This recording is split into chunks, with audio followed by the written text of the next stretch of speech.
오늘은 지난 시간에 이어서 세법 개정안 계속해서 살펴보도록 하겠습니다. 오늘 가장 큰 이슈가 될 수 있는 부분 같은데요. 가업 상속 공제에 관련된 개정 내용으로 시작하겠습니다. 이번 세법 개정에서 가장 이제 핫한 이슈 중에 하나가 이제 가업 승계에 대한 이제 세제 지원이 상당히 강화됐다라는 게 하나의 포인트라고 볼 수 있을 것 같습니다. 물론 이 특례 제도는 부자감세라는 저항이 상당히 심한 영역이기도 해요. 사업을 운영하시는 분들은 가업 승계가 아니라 가업의 계승이라고까지 표현하고 싶긴 하겠지만 일반적인 국민 정서는 사업의 세습 개념으로 보는 경우가 많이 있지 않습니까? 그렇죠. 이 온도 차이를 사실은 좁히기가 만만치 않아요. 그래서 이제 만약에 이 특례 제도를 더 강화하고 사후 관리를 완화했다가 만약에 그게 정말 어떤 이제 부작용이 생기게 되면 정부 입장에서는 상당한 후과를 치러야 되는 상황이 생길 수 있고 그 부자감세라는 치명타를 맞을 수도 있는 거기 때문에 굉장히 조심스러운 부분인데요. 어쨌든 이제 이거는 국회에서 통과가 만만치 않아 보여요. 그렇지만 이렇게 개정이 된다면 앞으로 향후에 이제 한 4, 5년 동안은 가업 승계를 고민하고 있는 기업에게는 가장 좋은 기회가 되지 않을까. 설사 개정이 되지 않더라도 현행 제도 한번 활용해서 가업 승계를 한번 검토를 진중하게 해볼 수 있는 기회다라고 말씀드릴 수 있을 것 같아요. 먼저 가업 승계는 사후 상속하고 사전 증여로 나눠질 수 있을 것 같아요. 네. 사전 증여는 또 가업을 물려주는 사전 증여와 자녀의 창업을 도와주는 창업 특례 제도 이렇게 있다고 볼 수 있을 것 같습니다. 예. 그래서 저 개인적으로는 사후 상속보다는 이제 사전에 증여를 해주거나 뭐 자녀가 원하는 사업을 하는 데 있어서 창업 특례 제도를 활용하는 게 조금 더 절세적인 측면은 물론 이거니와 가업에 대한 어떤 이런 책임 경영 어떤 이런 시스템을 안착시키는 데도 도움이 되지 않을까 싶어요. 뭐 창업주가 돌아가신 후에 후계자가 경영권을 이어받아서 사업을 영위하는 거는 또 다른 차원의 많은 불확실성이 있지 않겠습니까? 가급적 이제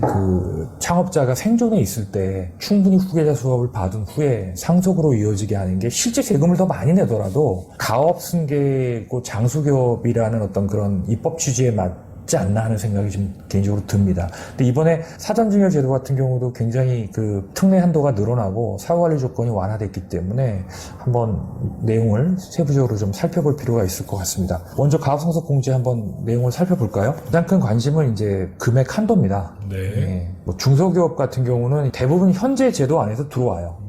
예를 들어서 이제 상장기업 중에서 중소기업이나 중견기업이 있을 건 다기업만 상장기업이 아니니까 4천억이 넘는 기업인 경우에도 이제 해당이 되는데 이걸 이제 1조 원까지 늘렸어요. 1조 원까지 늘리면은 상당히 많은 이제 중견기업들이나 상장기업들도 해당이 될 수 있을 것 같습니다. 그리고 이제 공제 한도도 500억에서 1000억까지 늘리겠다. 이건 공제입니다. 이게 세금을 깎아준다는 게 아니에요. 그러니까 세율 50% 구간이라고 따지면 500억 공제받으면 250억이 줄어드는 거고요. 1000억으로 이게 늘어나면 얼마가 늘어나는 거예요? 500억의 상속세를 깎아주는 거예요. 그러면 적어도 500억이라는 거를 국가가 일종의 무상자금으로 그 기업에 준 거나 마찬가지예요. 그렇죠. 예, 그럼 적어도 그 기업이 이 정도의 무상자금을 받을 정도의 규모라면 어느 정도 국가사회에 기여를 하고 그럼 기여한다는 건 이제 고용과 납세죠. 그 의무를 얼마나 충실히 이행하냐이죠. 근데 만약에 이제 이렇게 500억 가까운 이제 세제 혜택을 받고 형식적인 요건만 갖춘 후에 후계자들이 사업과 관련 없는 분야로 이거를 전용하는 부분들이 발견이 된다면 이건 이제 엄청나게 큰 후폭풍이 발생이 될 수 있겠죠. 네. 지분 요건 한번 볼까요? 자, 이게 이제 비상장기업은 50%. 상장기업은 30%. 예, 사실 상장기업 20%는 저는 이건 동일합니다. 왜냐하면 이제 상장되면 이제 지분이 희석화되기 때문에 대주주 일가가 30% 이상 갖기가 쉽지는 않아요. 이건 좀 현실화됐다는 부분에선 이해가 갑니다. 근데 비상장기업은 큰 의미가 없는 게 대부분 비상장기업은 40%가 넘어가죠. 그렇죠. 그래서 이걸 뭐 50%, 40% 낮췄다고 여기에 수혜를 받는 기업들이 얼마나 될까 저는 사실 크게 의미는 없다고 봅니다. 상장기업한테는 이 10% 낮추는 게 어마어마한 혜택이 될 수 있다라는 거죠. 네.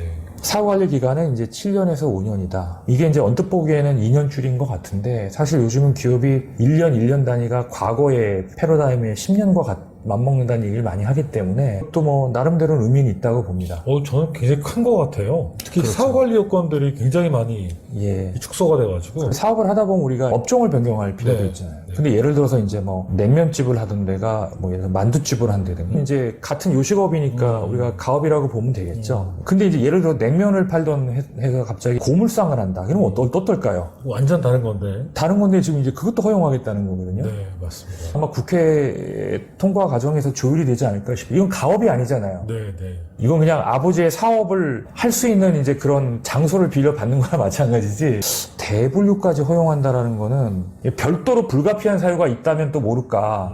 그게 아니라 업종을 확 바꾸는 경우도 허용하겠다라는 거가 사후관리에 포함된다라는 거는 도덕적으로 상당히 문제가 될 소지가 있어 보여요. 굉장히 큰 조항인 것 같아요. 네, 그렇죠.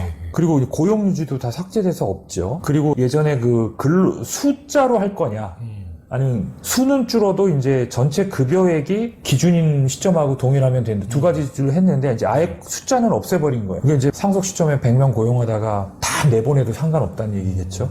예. 다만 이제 여기 보면 통산 개념에서 전체 기간, 이제 매년 기간을 놓고 보는 게 아니라 5년 동안의 통산 기간을 봐서 이제 90% 이상이 되면 네.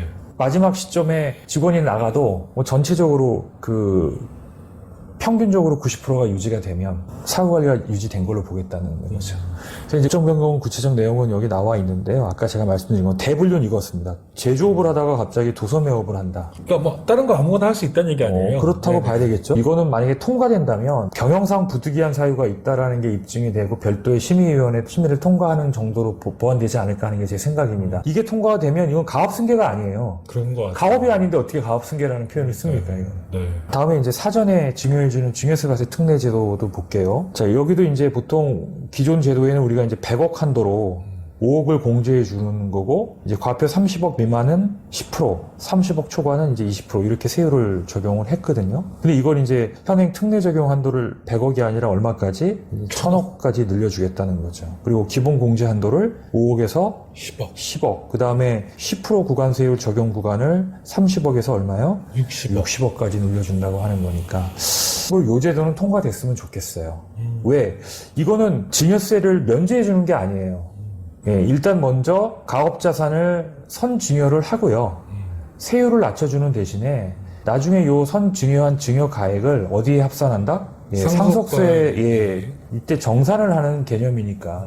만약에 이게 사업이 잘 돼서 아주 적극적인 납세 의무를 진다면 국가는 그 정도 혜택을 준 거에 대한 충분한 보상을 받는 거죠.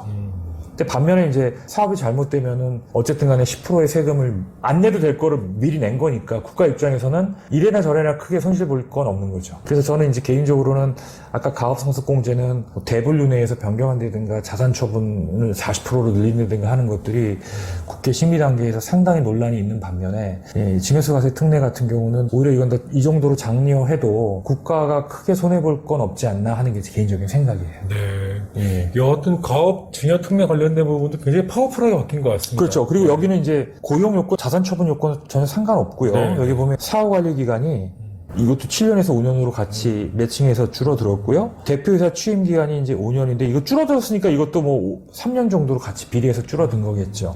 그러니까 이건 이제 대표이사 요건만 충족하면은 가업상속 공제보다는 훨씬 더 혜택은 적더라도 네. 사후관리 요건이 훨씬 더 심플하고 용이하기 때문에 증여세과세 특례는 많은 기업들이 한번 가업승계에 의지가 있는 기업들 한번 검토해 볼 필요가 있다라고 생각이 듭니다. 또 하나 이제 이 제도도 나름대로는 합리성을 띈 것 같아요.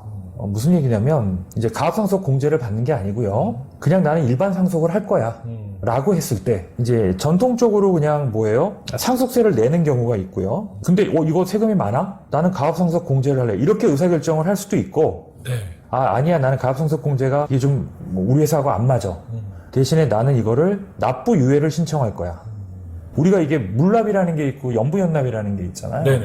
물납은 이제 대물로 갚는 거고 연부연납은 이제 분할해서 납부하는 건데, 이 납부유예라는 건 개념이 좀 다른 게, 이건 일종의 이제 선진국에 지금 당장 상속세를 내는 게 아니라 나중에 가업 자산을 이 처분에는 이제 나중에 양도를 하거나 증여를 하거나 상속을 하거나 그럴 때 내라는 거예요. 오히려 이 제도는 선진국에서도 이미 도입하고 있는 제도니까 이 제도는 통과될 가능성이 좀 더 높지 않을까 하는 생각이 듭니다. 네. 기간이 명시되어 있지는 않네요. 그렇죠. 왜냐면 이제 처분을 뭐 5년 안에 할 경우 이렇게 정한 건 아니에요. 예를 들어서 내가 납부유예 신청을 해놓고 한 6년 후에 다 처분했어요. 그러면은 그때 기존에 납부해야 될 세금을 유예받은 거니까. 뭐 이자가 있는 거 이런 거 아니고. 연부연납 같은 경우는 이자도 내고 해야 되는 겁니다. 네네. 다만 이것도 역시 마찬가지로 고용에는 좀 허들을 걸어놓은 거예요. 예, 납부유예라는 혜택을 받으려면 그래도 5년 평균 70%의 기준을 대비 고용은 유지해라 라는 이제 최소한의 안전장치가 있는 거죠. 네. 그래서 저는 둘 다 통과되면은 가업상속 공제가 요때 발생하는 기업에게는 상당한 기회가, 근데 가업상속 공제는 주거에 발생되는 거니까 이게 예측하기가 어려운 거고, 증여세가 특례는 내 의지만 있으면 언제든 할 수 있는 거니까요. 5년 안에 계획된 죽음을 두고 시나리오 짤 수는 없는 거니까요. 예. 근데 이제 이게 만약에 아까도 말씀드린 것처럼 5년 안에 이런 형태의 가업상속 공제가 일어난 기업 중에 야 이게 세금만 혜택만 주고 실제 국가적으로나 아니면 이게 가업상속 공제 기여가 없다라고 판정이 들면은 이 제도는 또 다시 정권이 바뀌거나 하면 개혁될 가능성이 높겠죠. 납부유예 사후관리 기간 및 요건은 따로 있습니다. 사후관리 기간 이것도 5년은 있고요. 요건은 보면은 상속인이 당연히 가업에 종사해야 되겠죠. 그 다음에 아까 말한 대로 이제 70% 유지해야 되는 거, 업종 유지 요건 뭐 없다 이거죠. 쉽게 말해서 사업 가업상속 받은 후에 아까 말한 대로 다른 업을 하더라도 상관없다. 뭘 하고 싶은 거 다 해라. 대신에 네가 가업받은 자산을 뭐 처분하거나 양도하거나 처분할 때 그때 납부유예를 세금을 다 내라. 이자 없는 거고요. 증여세도 마찬가지입니다. 증여도 이제 우리가 사전증여를 할 때 특례제도가 있다고 그랬죠. 이것도 납부유예를 선택할 수 있다. 이것도 역시 고용 하나가 허들이 걸려 있다라는 거. 근데 저는 이거는 납부유예보다는 차라리 그냥 증여세가세 특례를 받는 게 어떨까 싶은 생각이 개인적으로 들어요. 상속은 납부유예가 더 유리할 수 있다는 생각이 들고, 증여세가세 사전에 해주는 거는 납부유예보다는 이게 더 낫지 않을까? 왜냐면 세율이 뭐 10%밖에 안 되니까. 예, 뭐 굳이 그거는 뭐 납부유예를 신청할 게 큰 의미가 있나? 근데 이제 그 유예된 자금을 조금 더 사업에 내가 투여해서 좀 사업의 확장에 좀 더 내가 기여할 수 있다는 경영적 판단이 들면 납부유예를 신청할 수도 있겠죠. 연부연납을 일부 확대하겠다. 이것도 이제 아까 이제 납부유예는 그 이자 이런 거 없이 그냥 확정된 세금을 그런 아까 뭐 양도나 증여나 처분 사유가 발생됐을 때 그때 내라는 의미고, 연부연납은 이제 뭐 6년 동안 정해진 기간을 할부로 납부하면서 이자를 내라 뭐 이런 건데 그 기간을 더 이제 늘려주겠다는 거죠. 네. 예, 그래서 20년 또는 10년 거치고 10년으로 이렇게 확대해줬다 이해하시면 될 것 같습니다. 자, 영농상속공제는 이제 그 임업 어업 관련한 이제 종사하는 업종에 해당되는 거겠죠. 근데 한도를 30억으로 늘렸다는 거예요.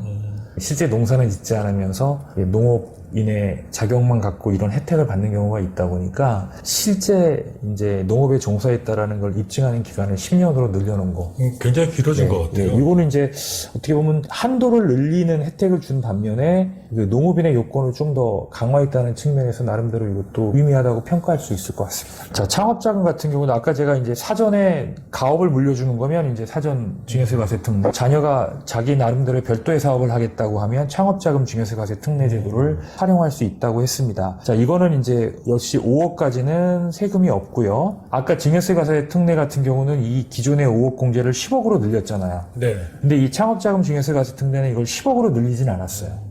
5억, 종전에 이제 5억 비과세를 유지하고, 다만 이제 10%로 그 과세하는 그 금액을 30억이 아니라 얼마로? 50억으로 늘렸다. 다만, 고용을 10명 이상 하게 되는 경우에는 그 금액을 얼마로? 100억 단위로 늘렸다. 그래서 만약에 이렇게 창업을 해서 이 사업이 잘 돼요. 그래서 100억 투자한 게 나중에 200억, 300억, 400억이 되면 요 100억은 나중에 상속세에서 어떻게 한다? 정산한다. 그렇지만 이 금액으로, 이 증여 행위로 인해서 늘어난 자산 가치는 다 누구 거예요? 이건 이제 자녀가 키운 거, 자녀의 역량으로 키운 자산으로 본다는 거죠. 이것 또한 큰 혜택이죠. 예. 네. 지금까지 세법 개정안에 대한 부분들 살펴봤고요. 나머지 부분은 다음 시간에 계속 이어서 방송을 진행하도록 하겠습니다.